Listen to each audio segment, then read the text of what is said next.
میرے نبی پاک علیہ السلام نے فرمایا ایک بندہ گنجا تھا، کوئی شے نہیں تھی، سر پہ بال بھی نہیں تھے، رویا کرتا۔ اللہ تعالیٰ نے فرشتے کو بھیجا، تجھے کیا چاہیے؟ تو کہنے لگا بال آ جائیں اور تھوڑا مال آ جائے۔ فرشتے نے ہاتھ پھیرا تو بال بھی آ گئے تو بکریاں بھی آ گئیں، لائنیں لگ گئیں، مال ہی مال ہو گئے۔ دوسرے کے پاس گیا، وہ کوڑا تھا، اس کو جا کے کہا کیا چاہیے؟ کہنے لگا شفا ہو جائے اور کچھ اللہ تعالیٰ آسانی کر دے۔ شفا بھی ہو گئی، گائیں بھی دے دی، بھینسیں بھی دے دی، مال ہی مال ہو گئی۔ پھر ایک کے پاس گیا، وہ اندھا تھا، تجھے کیا چاہیے؟ اس نے کہا آنکھیں مل جائیں اور کچھ ساتھ اللہ مال دے دے۔ اونٹ ہی اونٹ ہو گئے۔ جب بڑا نواز دیا تو پھر مالک نے امتحان لینے کا ارادہ کیا، یاری تیری سونا ہے پر آزمائشاں بھی تیریاں اگ، آزمائشاں تیریاں، صحیح کہہ رہا ہوں، آزمائشاں تیریاں، یاری تیری سونا ہے پر آزمائشاں تیریاں، اے سونا پرکھیا جامدائی پہلو نہ لگاں دے لگ۔ اللہ نے فرمایا آزمائش کرو۔ سب سے پہلے گنجے کے پاس آئے، اسے کہا اللہ کے رستے میں کچھ دیکھنے لگا، میرے خرچے ہی بڑے ہیں، دیکھو تو صحیح کتنی مشکل میں وقت گزارتا ہوں، حال ہی کوئی نہیں۔ تو اس نے کہا میں نے تو سنا ہے تو گنجا اور بھوکا ننگا تھا۔ کہنے لگا میں تو جدی پشتی رئیس اعظم ہوں، تجھے کس پاگل نے کہا ہے بھاگ جا؟ اس نے کہا اچھا جیسے تو تھا ویسے ہی ہو جائے۔ کھیت کھلیان اجڑ گئے، پھر سے گنجا ہو گیا۔ حضور علیہ السلام فرمانے لگے، پھر وہ اس کے پاس گیا جو کوڑا تھا، اسے کہا کچھ دے۔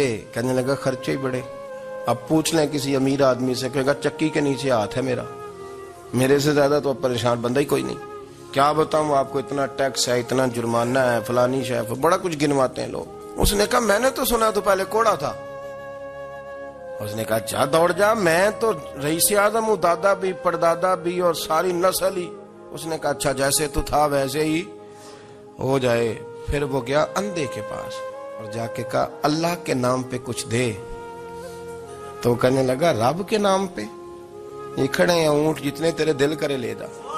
اس نے کہا کیا معنی اس بات کا؟ کہنے لگا یار تجھے کیا بتاؤں، میں تو اندھا تھا، میں نے تو کبھی دنیا دیکھی نہیں تھی، پھر اس کریم نے فضل کیا تو مجھے بڑا کچھ دکھایا، میں کیا بتاؤں، میرا دل کر رہا ہے کہہ دوں کہ پھر اس نے کعبہ دکھایا، پھر اس نے روضہ رسول دکھایا،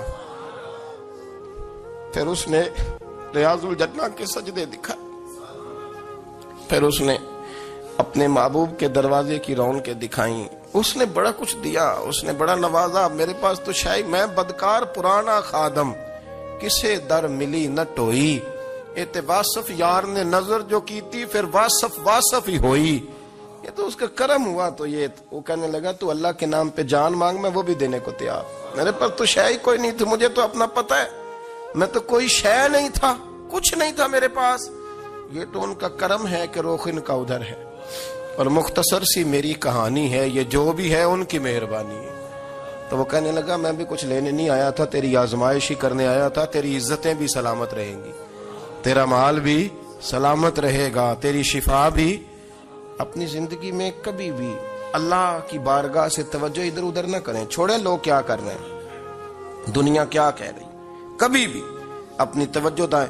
ہمارا یہ مسئلہ بن گیا کہ ہماری سیاست ہے، ہماری دنیا داری ہے، ہم بندوں کو راضی کرنا چاہتے ہیں، ہم دیکھتے ہیں کون کس طرح، اور آپ یقین کریں آپ تھک جائیں گے، بندے راضی نہیں ہوں گے، وہ نہیں راضی ہوتے۔ آپ ان کو منا کے لائیں گے تو ادھر والے نکل جائیں گے، ادھر کو منائیں گے تو ادھر والے نکل جائیں گے۔ اس چکر سے باہر آئیں، اس رب کو راضی کریں جو فرماتا ہے ان الذین آمنوا وعملوا الصالحات سیجعل لهم الرحمن ودا۔ فرمایا تو ایمان لانے کے بعد نیک عمل کر، میں لوگوں کے دلوں میں تیری محبت پیدا کر دوں۔ رحمان لوگوں کے دلوں میں محبت ڈال دے گا، اللہ لوگوں کے دلوں میں۔ اپنی نظر ہمیشہ اپنے رب پہ رکھیں، اتنی لمبی چوڑی دنیا داروں سے امیدیں نہ وابستہ کریں۔ میں نے دیکھا ہے لوگ کاسا لیسی کرتے ہیں، کبھی اس کے دروازے پہ کبھی اس کے دروازے پہ۔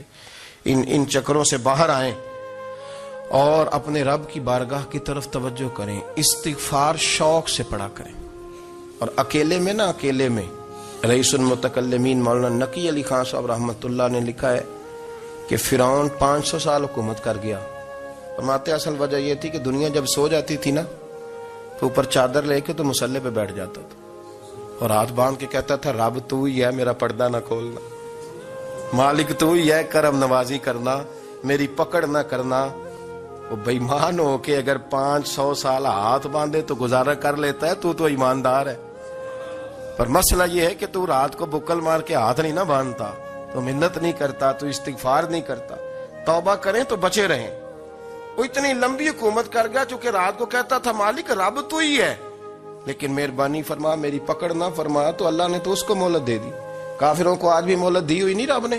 بڑے بڑے فقیروں کو مالدار ہوتے دیکھا، بڑے بڑے مالداروں کو فقیر ہوتے دیکھا۔ ام ربیعہ کہا کرتی تھی، بڑی نیک عورت تھی، وہ کہتی ہیں میں بڑے امیر آدمی کی بیوی تھی، اپنے شوہر کے ساتھ چھت پہ بیٹھی تھی تو نیچے فقیر مانگنے والا آیا، اس نے بڑے درد سے صدا کی تو میں نے اپنے شوہر سے کہا کچھ دے دے، کہا دفع کر، ان لوگوں نے دھندا بنایا ہوا ہے۔ کہتی میں میکے سے بھی بڑا مال لے کے آئی تھی، میرے ماں باپ بڑے امیر تھے، تو میں نے چوری اپنے خامد سے نظر بچا کے باتھ روم جانے کے بہانے گئی اور نیچے جا کے 5 دینار میں نے اس فقیر کی ہتھیلی پہ رکھے۔ کہتے اس نے 5 دینار دیکھے، پھر میری طرف دیکھا تو میں نے اس کی آنکھوں میں آنسو چمکتے دیکھے۔ کہنے لگے بی بی رب تیرا بھلا کرے، میں 3 دنوں کا بھوکا ہوں۔ کہ وہ چلا گیا، میں گھر آ گئی، باہر آئی تو میرا شوہر کہنے لگا اب اتنی تو تیز ہو گئی ہے اور تو اتنی خود مختار ہو گئی ہے، میرے بغیر پوچھے مال خرچ کرے گی، جا تجھے 3 طلاقیں۔ کہتی میں وفادار باپ کی بیٹی تھی، طلاق لے کے گھر آئی تو میرا باپ ٹوٹ گیا، چارپائی پہ چلا گیا، اوہو یہ کیا بن گیا۔ کہتی بڑی تکلیف رہی، 1-2 سال کے بعد میرے ابا نے میری شادی کر دی۔ اب جس شوہر کے پاس گئی وہ بڑا نیک تھا، پرہیزگار تھا، اللہ نے بہترین صلہ دیا۔ کہتی چھت پہ بیٹھی تھی، دروازے پہ فقیر آیا، میں نے شوہر سے کہا کچھ دے دوں، کہنے لگا 5 نہ دینا، 15 دینا، 20 دینا، میں فقیر ہوں، میں نے فقر سے دولت دیکھی ہے، اسے خالی نہ لوٹانا۔ کہتی ہے کہ میں نیچے گئی اور جب میں نے اس کی طرف دینار بڑھائے تو میری چیخ نکلی، پیسے پھینک کے میں بے ہوش ہو کے گری، میرے شوہر نے آ کے اٹھایا، اندر لے گیا، پانی منہ پہ چھڑکا، کہنے لگا تجھے کیا ہوا؟ کہنے لگی یہ جو مانگنے آیا یہ میرا پہلا شوہر تھا، وہی تھا جو کہتا تھا کہ تو 5 دینار دے آئیے جا، تجھے 3 طلاق۔ معین الملت والدین، عطائے رسول، ہند الولی، غریب نواز، خواجہ معین الدین چشتی، حضرت خواجہ اجمیر، شاہ اجمیر، شاہ اجمیر، والی ہندوستان۔ آخری عمر میں سارا دن روتے گزر جاتا، ساری رات روتے گزر جاتی، ذرا سی کوئی بات کرتا تو رو پڑتے، آنکھیں آنسوں سے بھری رہتی۔ کئی دفعہ اپنے بھی پریشان ہو جاتے ہیں نا کہ یار تو ایک بات کی جان ہی نہیں چھوڑ رہا۔ تو خواجہ قطب الدین صاحب بختیار کاکی سے لوگوں نے شد سے بات کریں، اتنا بھی تو نہیں نہ رونا چاہیے، ہر وقت اس کے آنسو کی کریے، عاشق دا کامی رونا تونا، تبھی نہ روئے نہیں منظوری، ہر وقت رونے کا کیا مطلب ہے؟ تو خواجہ قطب صاحب کہتے ہیں میں قریب گیا تو میں نے پیر دبائے، میں نے کہا سونیا لوگ تو کچھ بھی نہیں کرتے، تو نے تو کمال کر دیا، 90 لاکھ آدمی مسلمان کر دیا، دنیا کچھ نہیں کرتی، تو نے 50 سال ساری رات مسلح پہ بیٹھ کے رب راضی کیا۔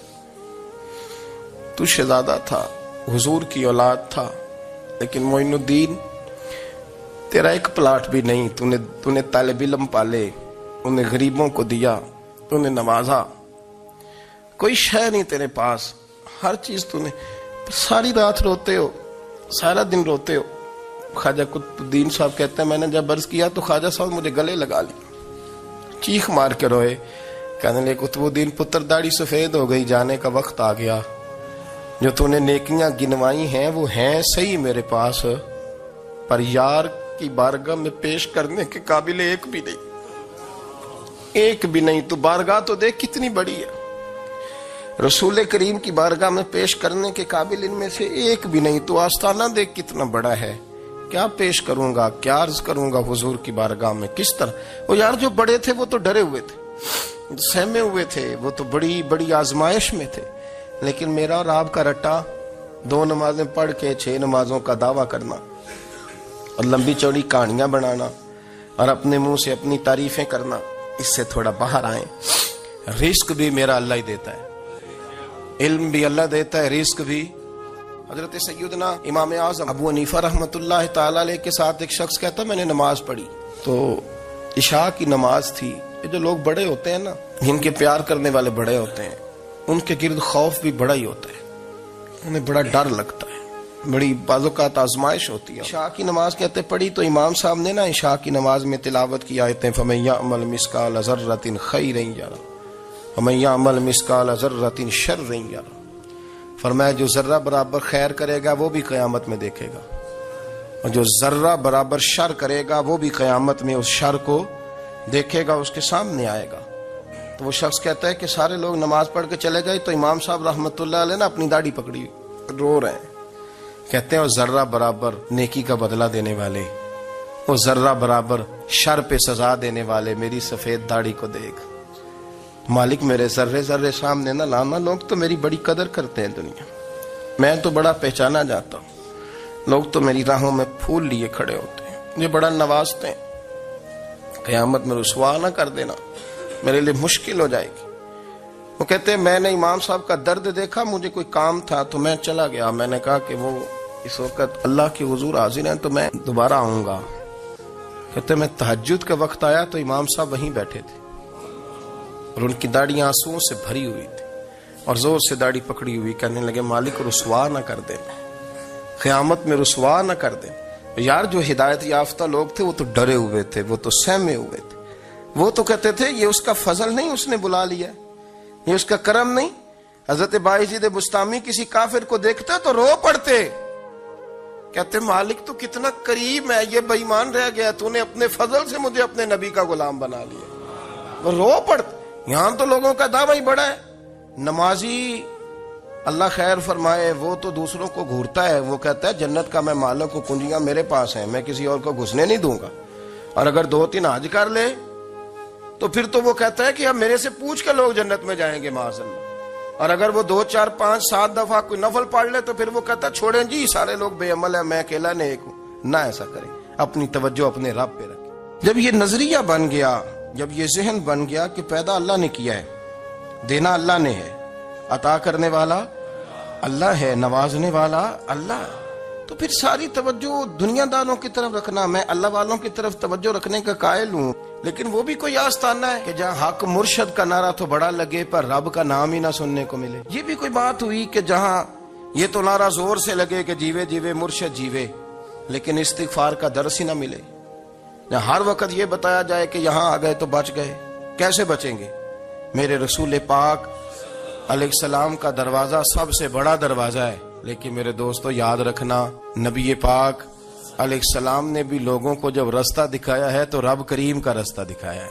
میرے رسول کریم سید عالم صلی اللہ تعالی علیہ وسلم نے لوگوں کی اللہ کی جانب توجہ کرا. میری بات کو اچھے طریقے سے سمجھیے گا. علم اللہ تبارک و تعالی عطا کرتا ہے تو اسے اللہ کی عطا ہی سمجھنا چاہیے. کچھ لوگوں کے پاس علم ہوتا ہے پر علم نافع نہیں ہوتا، وہ ٹامک ٹونجا مارتے رہتے ہیں ساری زندگی. علم کو اللہ کی عطا سمجھیں، اپنی عقل پر اپنے شعور پر زیادہ بھروسہ نہ سمجھیں، نظر اللہ پہ رکھیں. حضرت مولا علی شیر خدا کرم اللہ تعالی وجہہ الکریم سے کسی نے پوچھا تھا بڑا عالم کون ہوتا ہے؟ ہمارے ہاں تو اب وہ والے عالم پائے جاتے ہیں نا اللہ ماشاءاللہ، جو ممبر پہ بیٹھتے ہیں تو دعوے ہی دعوے، اس طرح کے عالم ہمارے ہاں پائے جاتے ہیں، وہ ہر بات میں دعویٰ کرتے ہیں. یہ مزاج علماء کا نہیں.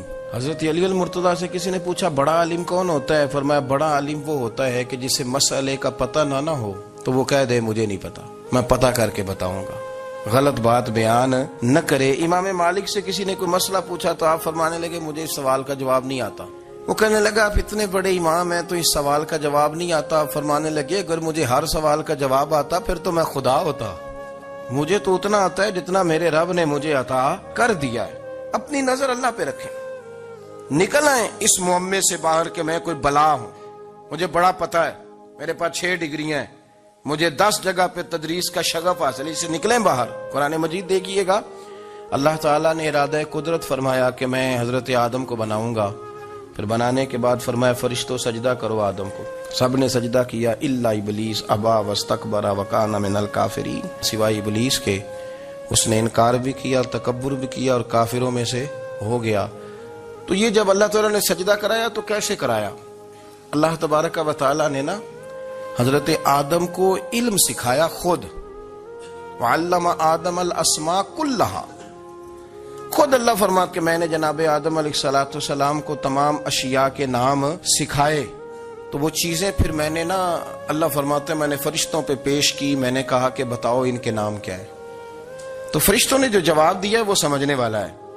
اللہ نے چونکہ خود علم سکھایا تھا حضرت آدم کو لیکن فرشتوں کو نہیں سکھایا تھا. تو اللہ کریم نے فرمایا فرشتوں یہ بتاؤ ان چیزوں کے نام کیا ہیں. تو فرشتے کیا کہتے ہیں؟ فرشتے عرض کرتے ہیں قالوا سبحانک لا علم لنا. آپ کبھی یقین کریں اس چیز کی لذت لے تو مزہ آ جائے. کہا قالوا سبحانک، کہنے لگے تو پاک ہے۔ آدم علیہ السلام کو نام سکھا لیے، پھر فرشتوں کے سامنے وہ چیزیں پیش کر کے کہا ان چیزوں کے نام بتاؤ، تو فرشتے کیا کہتے ہیں؟ کہتے ہیں قالوا سبحانک، تو پاک ہے، لا علم لنا، ہمارے پاس کوئی علم نہیں، الا ما علمتنا، ہمیں تو اتنا پتہ جتنا تو نے ہمیں سکھا دیا۔ اور یہ کیوں تو نے ہمیں جتنا سکھایا اتنا پتہ ہے؟ فرشتے یہ نہیں کہتے یا اللہ تو زیادہ سکھا، آدم کو دیا تو ہمیں بھی دے، یہ نہیں فرمایا، فرمایا انکا انت العلیم الحکیم، اے اللہ تو علم والا بھی ہے اور حکمت والا بھی ہے، تجھے پتہ ہے کس کو کتنا دینا ہے، جتنا تو نے مناسب سمجھا جناب آدم کو دیا، اور جتنا تو نے بہتر سمجھا وہ تو نے ہمیں عطا فرمایا۔ میرے عزیز، علم اگر آپ کے پاس ہے تو اس کو اللہ کی عطا سمجھیں۔ ہمارے ہاں بہت سارے لوگ بن کے بیٹھ جاتے ہیں، میں اکثر کہتا ہوں کہ پھر وہ دعوے کرتے ہیں میرے علاقے والے جاہل ہیں، میرے شہر والے جاہل ہیں، میرے خاندان والے پڑھے نہیں۔ یہ آپ کا دعویٰ ہے، یہ آپ کو خراب کر دے گا۔ ہم نے بہت سارے ایسے لوگ دیکھے جو بہت بڑے عالم تھے، لیکن اللہ جب لینے پہ آیا تو عقل ہی لے گیا، شعور ہی چلا گیا، حافظے ختم ہو گئے۔ آپ دیکھتے ہیں بڑھاپے میں کچھ لوگ ایسے ہوتے ہیں کہ جن کو یہ بھی یاد نہیں رہتا کہ میرا نام کیا ہے، میں کہاں ہوں، مجھے کدھر جانا ہے۔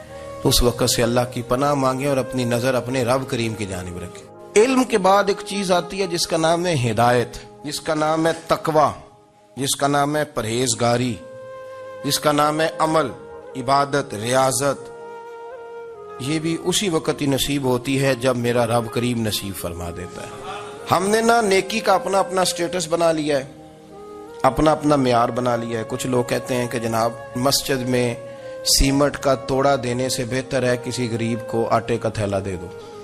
اب اس نے اپنا مزاج بنا لیا نا نیکی کا، اس نے اپنا سٹیٹس بنا لیا۔ میرا یہ سوال ہے کہ نبی پاک صلی اللہ تعالی علیہ وسلم جب مدینہ شریف آئے تھے تو حضور نے سب سے پہلے غریبوں میں آٹا تقسیم کیا تھا کہ سب سے پہلے مسجد بنائی تھی؟ کیا عجیب لوگوں کا رنگ ہے، اپنی مرضی کی ہدایت، اپنی مرضی کا تقوی، اپنی مرضی کا معیار۔ مسجد کوئی بڑا چھوٹا خطیب بھی میری طرح کا ہو نا تو وہ مسجد میں بیٹھ کے جب نبی پاک کی بات کرتا ہے تو کہتا ہے میرے رسول پاک غریبوں کا سہارا بن کے آئے۔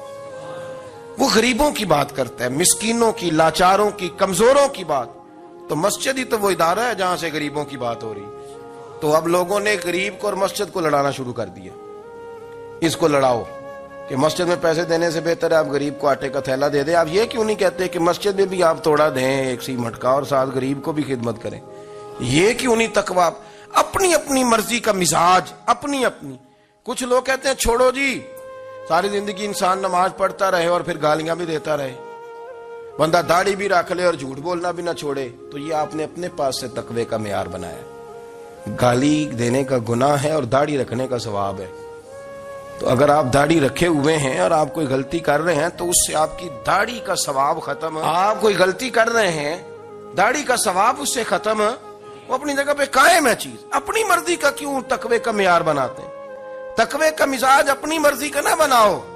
اللہ کی بارگاہ سے دعا مانگو کہ یا اللہ ہمیں ہدایت کا نور عطا فرما، اللہ تو ہمیں رستہ دکھا، تو بتا کہ ہدایت کیا ہے۔ تو رب فرماتا ہے اللہ ولی الذین آمنوا، اللہ مومنوں کا مددگار ہے، یخرجہم من الظلمات الی النور، وہ انہیں اندھیروں سے نکالتا ہے اور نور کی طرف روشنیاں